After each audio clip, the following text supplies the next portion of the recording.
অতিবৃষ্টি ও অতিতাপে পান বরজ পরিচর্যা, ফলন বৃদ্ধির আধুনিক দৈনিক কৌশল।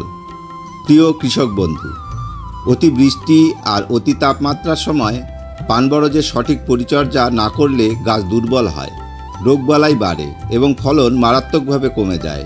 তাই আজকের ভিডিওতে থাকছে প্রতিদিনের সহজ পরিচর্যা কৌশল, যা আপনার পান বরজকে রাখবে সুস্থ ও ফলনশীল।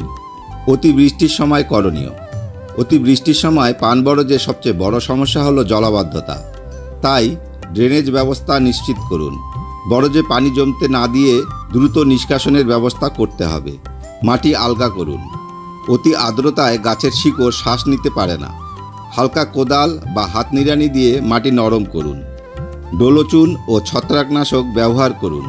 মাটির অতিরিক্ত আর্দ্রতা থেকে সৃষ্ট ছত্রাক ও ব্যাকটেরিয়া আক্রমণ রোধে নিয়মিত প্রয়োগ করুন। অতি তাপমাত্রার সময় করণীয়।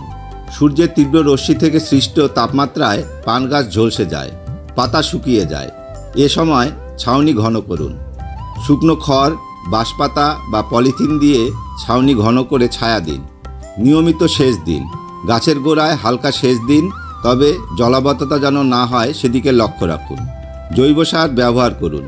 ভার্মিকম্পোস্টের ব্যবহার নিশ্চিত করুন। ভার্মিকম্পোস্ট বা কেঁচো সার মাটির আর্দ্রতা ধরে রাখতে সাহায্য করে। পাতায় স্প্রে। নিম পাতার রস বা জৈব কীটনাশক বা শ্যাম্পু সাবান মিশ্রিত পানি স্প্রে করলে পাতা সতেজ থাকবে এবং পোকার আক্রমণ কম হবে। ফলন বৃদ্ধির দৈনিক কৌশল। প্রতিদিনের যত্নই ফলনের মূল চাবিকাঠি। গাছ পর্যবেক্ষণ করুন। প্রতিদিন সকালে পাতার উল্টো দিক দেখে নিন কোনো পোকা বা দাগ আছে কিনা। হালকা সার প্রয়োগ। 10 থেকে 15 দিন অন্তর ভার্মিকম্পোস্টের সাথে ইউরিয়া, টিএসপি, এমওপি সঠিক অনুপাতে মিশিয়ে প্রয়োগ করুন। সার ব্যবস্থাপনার ভিডিও লিঙ্ক ডিসক্রিপশন বক্সে দেওয়া আছে, দেখে নিলে উপকৃত হবেন। আগাছা নিয়ন্ত্রণ। আগাছা নিয়মিত পরিষ্কার করুন, কারণ আগাছায় রোগবালাই লুকিয়ে থাকে। লতা বা পর বেঁধে দিন। ঝুলে থাকা লতা বা পরগুলো খুঁটির সাথে বেঁধে দিন। এতে আলো বাতাস চলাচল বাড়বে এবং ফলনও বেশি হবে।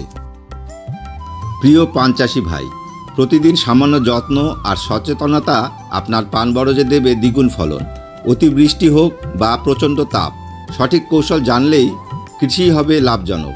তাই ভিডিওটি একটি লাইক দিয়ে শেয়ার করুন এবং কৃষি সম্পর্কিত আরও তথ্য পেতে আমাদের চ্যানেলটিকে সাবস্ক্রাইব করুন। আর আপনার মূল্যবান মন্তব্য কমেন্ট করে জানাতে ভুলবেন না। ধন্যবাদ।